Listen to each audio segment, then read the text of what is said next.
From the first morning they brought the newborn home, the golden retriever would not leave her side. They thought it was beautiful. They didn't know yet that she had already started counting something they couldn't see. Nadia and Ezra Bloom brought their daughter home on a Wednesday.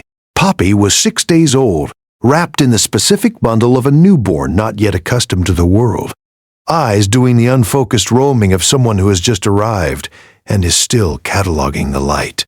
Their golden retriever, a 7-year-old named Biscuit, had been with them for 6 years before Poppy was born.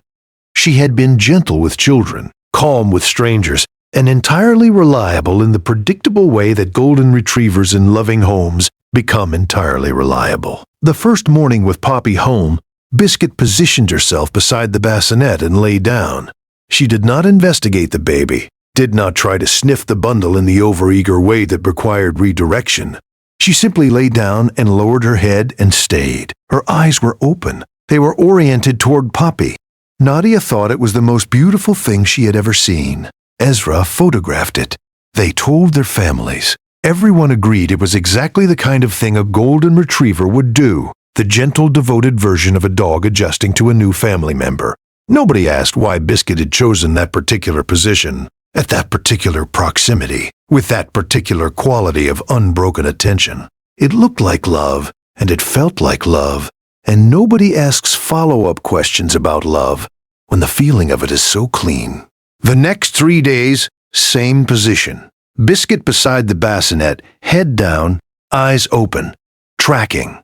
When Poppy was fed and moved to a different surface, the changing table, the bouncy seat, Nadia's chest, Biscuit moved with her. When Poppy was returned to the bassinet, Biscuit returned to her position. When Poppy slept for longer than usual, Biscuit's attention sharpened rather than relaxed. Her nose moved slightly, the slow, methodical movement of active detection rather than ambient monitoring. Ezra noticed it first. She's not just being sweet. She's working. Nadia had been too sleep-deprived to name it, but she had felt it. There was a difference between a dog that lay near a baby out of affection and a dog that maintained a specific position with its nose oriented at a specific angle, with an attention that did not waver when visitors came, when the television was on. When the door opened, Biscuit's attention did not waver, not once. On the 6th night, Poppy had a harder stretch. The crying was higher and more sustained than the previous nights, and there was a quality to it that Nadia, even in her exhaustion, registered as different.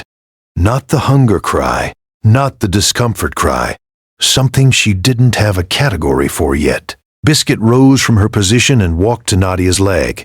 She pressed her nose to Nadia's knee and held it there for a moment, not asking for attention, not nudging for contact, just touching.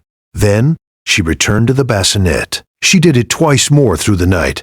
If you stay for stories about what animals sense before we do, subscribe now, because what happened on day 11 is the part no one in this family has been able to stop thinking about.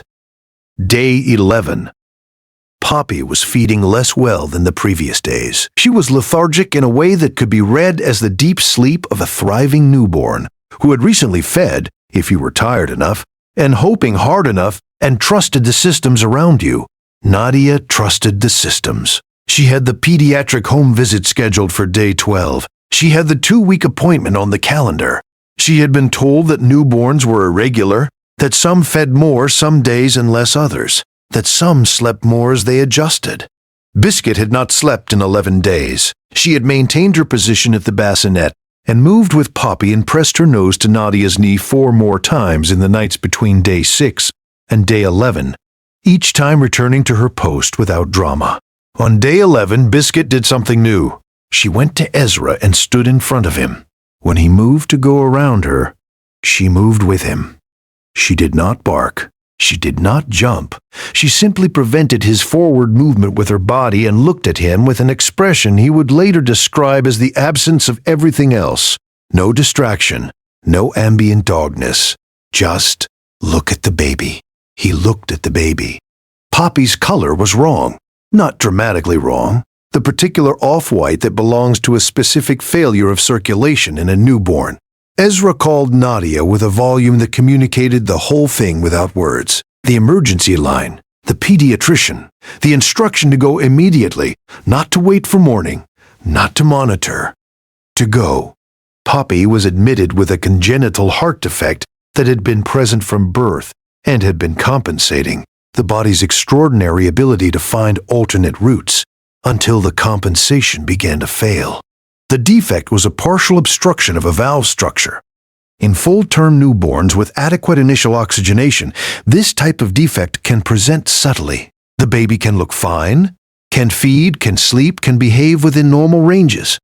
Until the compensation stops working, the neonatologist who managed Poppy's care, Dr. Vera Halstead, told Nadia and Ezra that the chemical profile of a newborn with compromised cardiac output changes measurably in exhaled breath and skin chemistry.